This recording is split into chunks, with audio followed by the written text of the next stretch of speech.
বন্ধুরা, আপনারা কি কখনো ভেবে রেখেছেন যে একটি অত্যাধুনিক যুদ্ধবিমানও এমন অদ্ভুত সমস্যায় পড়তে পারে যে তাকে ভেঙে ফেলার দরকার হয়? হ্যাঁ, আমরা কথা বলছি ব্রিটেনের একটি F-35 যুদ্ধবিমান নিয়ে, যা গত 3 সপ্তাহ ধরে ভারতে আটকে আছে এবং এখন তাকে ডিসম্যান্টেল অর্থাৎ টুকরো টুকরো করা হবে। কি হয়েছিল এই বিমানটির এবং এতে ভারতের ভূমিকা কি? আজ এই ভিডিওতে সমস্ত প্রশ্নের উত্তর জেনে নিন। ঘটনাটি প্রায় 20 দিন আগে শুরু হয়েছিল। একটি ব্রিটিশ F-35 যুদ্ধবিমান ভারতীয় উপকূলের কাছে উঠছিল। তখনই পাইলট ভারতীয় উপকূলরক্ষী বাহিনীর সাথে যোগাযোগ করেন।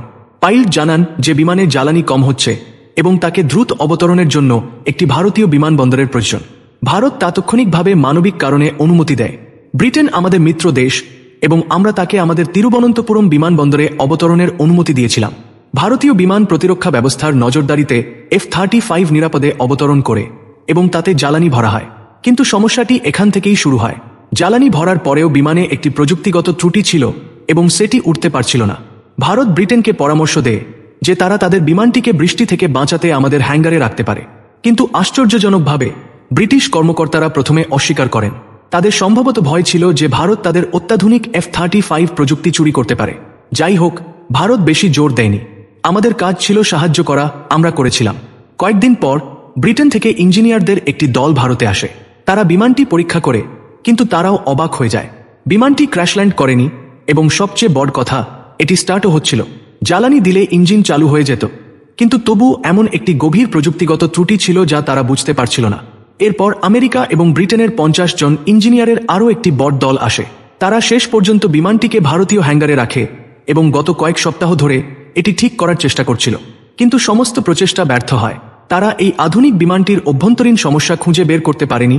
ঠিক করা তো দূরের কথা, ভাবুন, বিশ্বের অন্যতম উন্নত যুদ্ধবিমান, যাকে প্রায়শই সময় থেকে 10 বছর এগিয়ে থাকা বিমান বলা হয়, সেটি এমন পরিস্থিতিতে আটকে আছে যে তার নিজের ইঞ্জিনিয়াররাও তাকে বুঝতে পারছে না। F-35 কে লকহিড মার্টিন, নর্থরপ গ্রুমম্যান এবং BAE সিস্টেমসের মতো বিশাল কোম্পানিগুলো মিলে তৈরি করেছে এবং এটিকে স্টিলথ প্রযুক্তি, সুপারসনিক গতি এবং উন্নত সেন্সর দিয়ে সজ্জিত করা হয়েছে। তবুও এর জটিলতা ইঞ্জিনিয়ারদের হতবাক করে দিয়েছে। এখন ব্রিটিশ সেনাবাহিনী সিদ্ধান্ত নিয়েছে যে এই F-35 কে ডিসম্যান্টেল করা হবে, অর্থাৎ এটিকে বেশ কয়েকটি টুকরোতে ভাঙা হবে। তারপর এই টুকরোগুলোকে একটি বড় C-17 গ্লোবমাস্টার ট্রান্সপোর্ট এয়ারক্রাফটে লোড করা হবে এবং হয় ব্রিটেন বা আমেরিকায় ফিরিয়ে নিয়ে যাওয়া হবে। সেখানেই এর মূল নির্মাতা এবং বিশেষজ্ঞ ইঞ্জিনিয়াররা এই বিমানের রহস্যময় ত্রুটিটি সমাধান করার চেষ্টা করবেন। এবার আসি সেই খবরে যা চারদিকে ছড়িয়ে পড়েছে যে ভারত এই ঘটনার জন্য ব্রিটেনের থেকে টাকা নেবে। দেখুন, এতে ভারত সরকারের সরাসরি কোনো ভূমিকা নেই। তিরুবনন্তপুরম বিমানবন্দরটি আদানি গোষ্ঠী দ্বারা পরিচালিত হয়। যেহেতু এটি একটি ব্যক্তিগতভাবে পরিচালিত বিমানবন্দর, তাই তাদের পরিষেবার জন্য চার্জ নেওয়ার সম্পূর্ণ অধিকার রয়েছে। তাই ব্রিটেনকে শুধু খোলা জায়গায় বিমান পার্ক করার চার্জই দিতে হবে না, বরং হ্যাঙ্গার ব্যবহারের জন্য ভারী পার্কিং চার্জ দিতে হবে। খবর অনুযায়ী এই অঙ্ক কয়েক লাখ থেকে কয়েক কোটি টাকা পর্যন্ত হতে পারে, যদিও এখনও এর সঠিক তথ্য জানা যায়নি। এই ঘটনাটি দেখায় যে কিভাবে আধুনিক প্রযুক্তি কখনো কখনো এতটাই জটিল হয়ে ওঠে যে এটিকে সামলানো কঠিন হয়ে পড়ে। যদি আপনার এই ভিডিওটি ভালো লেগে থাকে, তাহলে কমেন্টে ইয়েস টাইপ করুন এবং আমাদের চ্যানেল সাবস্ক্রাইব করতে ভুলবেন না।